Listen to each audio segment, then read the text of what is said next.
अब हम आते हैं federalism with a strong central government, है ना, सशक्त केंद्रीय सरकार और संघवाद, स्ट्रॉन्ग सेंट्रल गवर्नमेंट, है ना।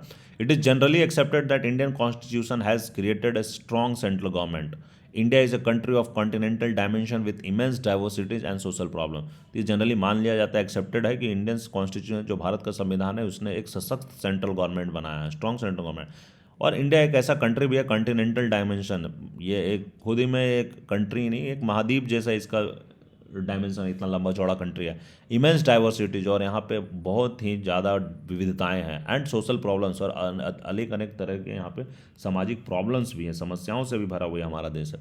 So the framers of the constitution believed that we required a federal constitution that would accommodate diversities। तो हमारे संविधान निर्माताओं को ये विश्वास था कि हमें एक ऐसा संघीय व्यवस्था चाहिए जो वहाँ पे डाइवर्सिटीज को एकोमोडेट किया जा सके। But they also wanted to create a strong centre to stem disintegration and bring about social and political change. तो उनको उसकी जानकारी थी कि उसके साथ ही हमारे जो सेंटर गवर्नमेंट होना चाहिए वो काफ़ी सशक्त होना चाहिए, शक्तिशाली होना चाहिए, ताकि जो डिसइंटीग्रेशन से बचे, जो विघटनकारी प्रवृत्तियों पर अंकुश रखा जा सके, डिसइंटीग्रेशन ना हो सके, एंड ब्रिंग अबाउट सोशल, और सामाजिक और राजनीतिक परिवर्तन लाया जा सके। It was necessary for the centre to have such powers because India at the time of independence was not only divided into provinces created by the British, but there were more than 500 princely states which had to be integrated into existing state, or new states had to be created। तो ये इसलिए भी जरूरी थी क्योंकि उस समय जो था कि सेंटर को पावर देना इसलिए भी जरूरी था क्योंकि इंडिया जब भारत आज़ाद हुआ था तो उस समय सिर्फ प्रोविंसेस जो ब्रिटिश के, मैं जैसा कि आप लोगों को बताया कि जो ब्रिटिश हुकूमत के अंडर डायरेक्टली जो प्रांत थे, सिर्फ इंडिया उतने प्रांतों में ही नहीं विभक्त था, बल्कि इंडिया में 500 से ज़्यादा, है ना, 500 से ज़्यादा प्रिंसली स्टेट्स थे, रियासतें थे, और इनको भी इंटीग्रेट करना था। इनको इंटीग्रेट करना था या तो किसी राज्य के अंतर इंटीग्रेट करना था, या एक नया राज्य बना के इनको इंटीग्रेट करना था। तो it was a difficult, it was a very diverse. अभी हम जैसे देख रहे हैं कि भारत में कुछ 28-30 बेसिकली राज्य हैं और केंद्र शासित प्रदेश हैं, साथ तो उतने में ही नहीं था, इतना तो हमारे पास ऑलमोस्ट 16-17 प्रोविंस थे और 500 से ज़्यादा प्रिंसली स्टेट्स थे। तो ये एक इम्पॉर्टेंट मैटर है कि बहुत ज़्यादा सेंटर ऑफ, मतलब पावर सेंटर बहुत थे, तो इन सबको बैलेंस आउट करना था प्रॉपर तरीके से। So besides the concern for unity, the makers of the constitution also believed that the socio economic problems of the country needed to be handled by a strong central government in cooperation with the states, है ना।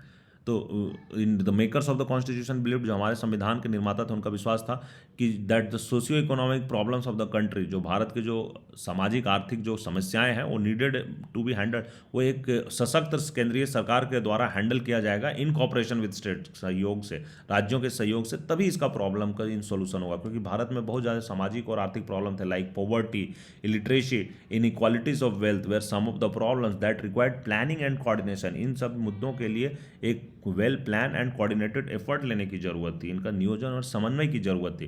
दस the concerns for unity and development prompted the makers of the constitution to create a strong central government. तो सिर्फ वो disintegration से बचाना ही एक part नहीं था, दूसरा पार्ट था कि concerns for unity and development, है ना, विकास, एकता और विकास दोनों, है ना, prompted the makers of the constitution, हमारे संविधान निर्माताओं को ऐसा प्रॉम्प्ट किया कि एक सशक्त सेंट्रल गवर्नमेंट बनाया जा सके।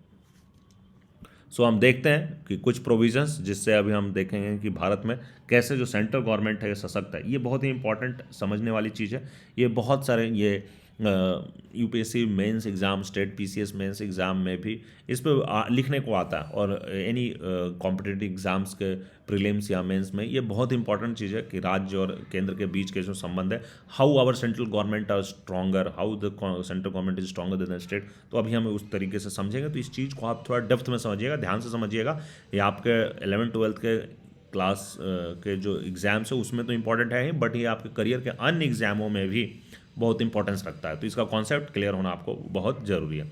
The very existence of A state including it's territorial integrity is in the hands of parliament, है ना। तो स्टेट और जो उसका टेरिटोरियल इंटेग्रिटी है is in the hands of parliament. तो सबसे पहले हम देखते हैं किसी राज्य का अस्तित्व और उसकी भौगोलिक सीमाओं का स्थायित्व भी संसद पर है। The parliament is empowered to form a new state by separation of territory from any state or by uniting two or more states। तो पार्लियामेंट के पास पावर है कि वो एक नया राज्य बना सकता है by separation of territory from any other state, दूसरे राज्यों से तोड़ के नया राज्य बना सकता है, या फिर यूनाइटिंग टू और दो या उससे अधिक राज्यों को जोड़कर यूनाइट करके एक राज्य बना सकता है। So it can also alter the boundary of any state और इवन इट्स नेम, और वो किसी भी राज्य की बाउंड्री को बदल सकता है और उसका नाम भी बदल सकता है। So the constitution provides for some safeguards by way of securing the view of concern state legislature. तो यहाँ पे केंद्र को बहुत ज़्यादा पावर है, सब कुछ केंद्र के कंट्रोल में ही, राज्य के बारे में के नाम बदलने का, उसको बनाने का, उसकी बाउंड्री को बदलने का, जोड़ने का। बट यहाँ पे कुछ राज्यों को भी थोड़ा सा उनको केंद्र इसका दुरुपयोग ना करे, तो राज्यों को भी इनको कुछ पावर्स दिए गए हैं। तो बेसिकली विधानमंडल जो है, स्टेट लेजिस्लेचर है, उसके पास अपना विचार व्यक्त करने का अवसर प्रदान करता है। The constitution has certain very powerful emergency provisions. तो हमारे संविधान में कुछ बहुत ही अत्यंत शक्तिशाली आपातकालीन प्रावधान है, इमरजेंसी प्रोविजंस है ना, which can turn our federal polity into a highly centralise system once emergency is declare. तो जब ये आपातकाल की घोषणा हो जाती है तो जो हमारी फेडरल पॉलिटी है उसको हाईली सेंट्रलाइज सिस्टम में कन्वर्ट कर दिया जाता है। उस समय राज्यों के पावर्स को सीज कर लिया जाता है और सेंट्रल गवर्नमेंट में आ जाता है। During an emergency powers become lawfully centralise. तो जब आपातकाल होता है तो इस समय में हमारी जो इस दौरान जो शक्तियाँ हैं वो कानूनी रूप से लॉफुली सेंट्रलाइज होता है, कानूनी रूप से केंद्रीकृत हो जाती है। Parliament also assumes the power to make laws on subjects within the jurisdiction of the state. तो जो संसद है उसको ये शक्ति प्राप्त हो जाती है कि वो उन विषयों पर भी कानून बना सकता है जो राज्यों के अधिकार क्षेत्र में आते हैं, laws on the subjects of the state. So even during normal circumstances, the central government has very effective financial powers and responsibility। और नॉर्मल सर्कमस्टांसेस में भी आर्थिक रूप से केंद्र सरकार के पास ना बहुत ही अत्यंत प्रभावी वित्तीय जिम्मेदारियां, शक्तियां और उत्तरदायित्व है। In the first place, items generating revenue are under the control of the central government. तो जो सबसे पहली बात तो ये है कि जो चीज़ रेवेन्यू जनरेट करती है, जहाँ से संसाधन आते हैं, वो बेसिकली केंद्र सरकार के नियंत्रण में है, under the control of central government. Thus the central government has many revenue resources. Central government के पास आय के बहुत सारे साधन है। And states are mostly dependent on the grants and financial assistance from the centre. और जो राज्य हैं वो जनरली जो केंद्र के द्वारा अनुदान दिए जाते हैं, ग्रांट्स एंड फाइनेंशियल असिस्टेंस दिया, उसके ऊपर डिपेंडेंट है। दूसरा, secondly, India adopted planning as the instrument of rapid economic progress and development after independence. तो दूसरा, जो भारत ने एक planning adopted planning as instrument of rapid, तो भारत अपना आर्थिक प्रोग्रेस करने के लिए, विकास करने के लिए आज़ादी के बाद ना प्लानिंग है ना, नियोजन। तो नियोजन, जैसा कि आप जानते हैं पहले भारत में प्लानिंग कमीशन हुआ करता था, तो नियोजन का रास्ता अपनाया। तो इसके कारण क्या हुआ कि planning led to considerable centralisation of economic decision making. तो इसने जो इकोनॉमिक डिसीजन मेकिंग थे, फैसले थे भारत के, उनको सेंट्रलाइज करने में बहुत ज़्यादा ये बेसिकली ये ऐसा हुआ। प्लानिंग अगर कर रहे हैं, अगर आप सेंट्रली प्लानिंग कर रहे हैं तो पावर से एक तरह से देखा जाएगा कि क्या डिसीजन होगा, आर्थिक रूप से क्या डिसीजन ले जा रहे हो, वो तो प्लानिंग कमीशन के पास है, प्लानिंग के थ्रू हो रही है।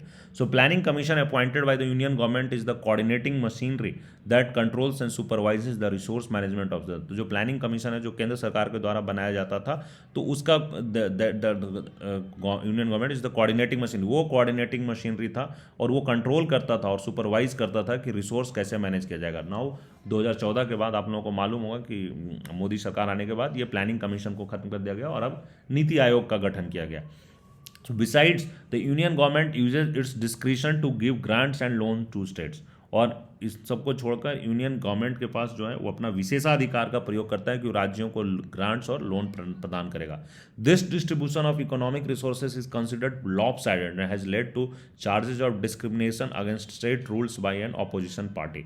तो यहाँ ये देखा गया है कि ये सरकार बेसिकली ये वितरित असंतुलित माना जाता है कि ये सही तरीके से यहाँ पे बांटा नहीं गया, ऐसा लोग मानते हैं। And this is led two charges. यहाँ पे बहुत बार आरोप लगा है कि जो स्टेट्स जहाँ पे अपोजिशन पार्टीज द्वारा स्टेट चल रही है, सपोज दैट अगर केंद्र में किसी एक पार्टी की सत्ता है और राज्यों में जिन जिन राज्यों में किसी अन्य पार्टी की सत्ता है जो केंद्र की पार्टी के अपोजिशन में है, तो उनके साथ डिस्क्रिमिनेशन होता आ रहा है, ये एक प्रॉब्लम है।